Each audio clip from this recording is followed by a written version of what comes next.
your guide and you'll be off your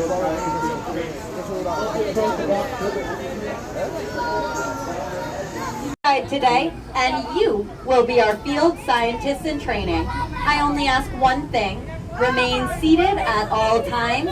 Keep your hands, your head, your feet, and any other body parts behind the bars. Now, as we cross over the Bronx River, we're traveling 7,000 miles to Asia, as if by magic. We're going to see animals from Cambodia to Nepal, China to India, and more. I'm going to point out animals for you, and you're going to use your science skills to spot them. We're now entering our first deer meadow where the peafowl have taken over. You might know that a male peafowl is called a peacock, but did you know that a female peafowl is called a peahen? Or that baby peafowls are called pea-chicks? If you see a peafowl with a blue neck and that beautiful plumage, that would be a male. Versus if they have a green neck and they don't have that plumage, that's a female. Now guys, as we get closer to this first hill, these are Bactrian deer. Bactrian deer are a subspecies of red deer, although they are not red at all. Bactrian deer populations have been difficult to monitor in the wild due to political fighting in places that, please remain seated. There's been political fighting in places Bactrian deer can be found. But recently, a researcher from WCS was able to confirm that Bactrian deer still exist in the wild in Afghanistan after not being seen for way up to 2,000 pounds. And they can stand 6 feet tall at shoulder height and be around 10 feet long. With their impressive size and their impressive horns, a gaur can fight off just about any predator in the wild, including the tiger.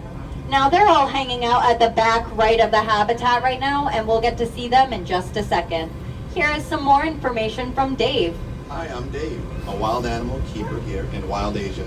When the Bronx Zoo received 2 female and 1 male gaur from the San Diego Zoo, it took a couple of introductions before all the animals were comfortable. But after a little bit of time, the 3 new animals fully integrated into the herd, and we have the family that you see today. A family group of gaur can consist of up to 40 individuals and is typically led. Mongolian wild horse foal was born right here at the Bronx Zoo. As we pass by the Mongolian wild horses, think about their domestic counterparts for me. The first thing you might notice is that the Mongolian wild horses are shorter and stockier than their domestic counterpart. You might also notice that their mane sticks straight up while domestic horse manes lie flat. And they're missing a forelock, or the piece of mane that lies in front of the forehead. There's the foal right there.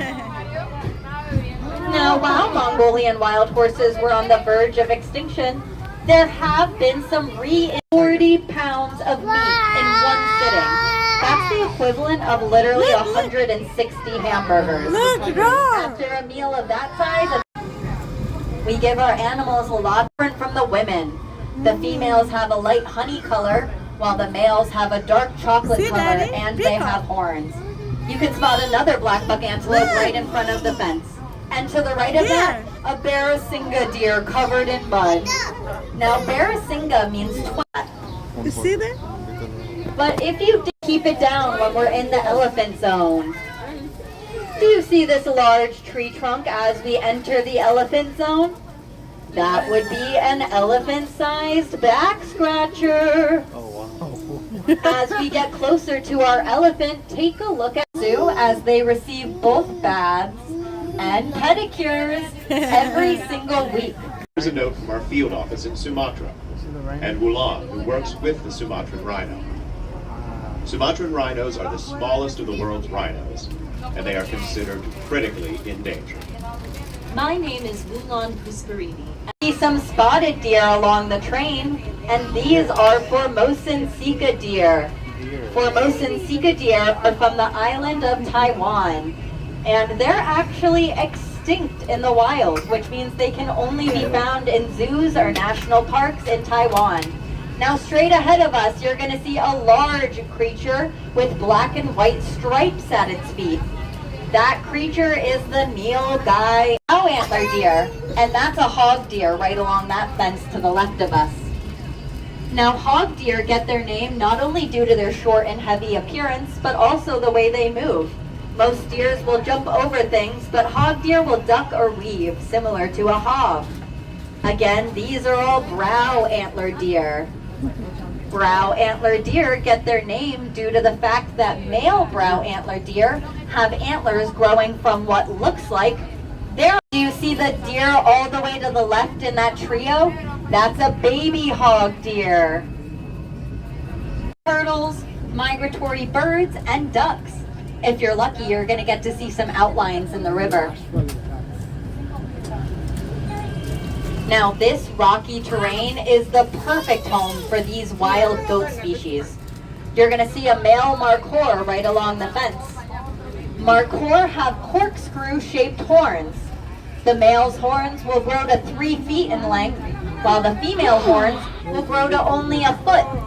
As you can see, the males have this luxurious mane, while the females will only have a little goatee. Markhor can jump 6 feet straight into the air with no running start. So you'll see them on tops of rocks or in the trees. The other species we're on the lookout for is right in front of us, the Himalayan tar. You'll notice their horns go straight backwards and do not corkscrew at all. A fun fact about the Himalayan tar is they have special rubbery hooves. These special rubbery hooves allow them to easily traverse the rocky terrain.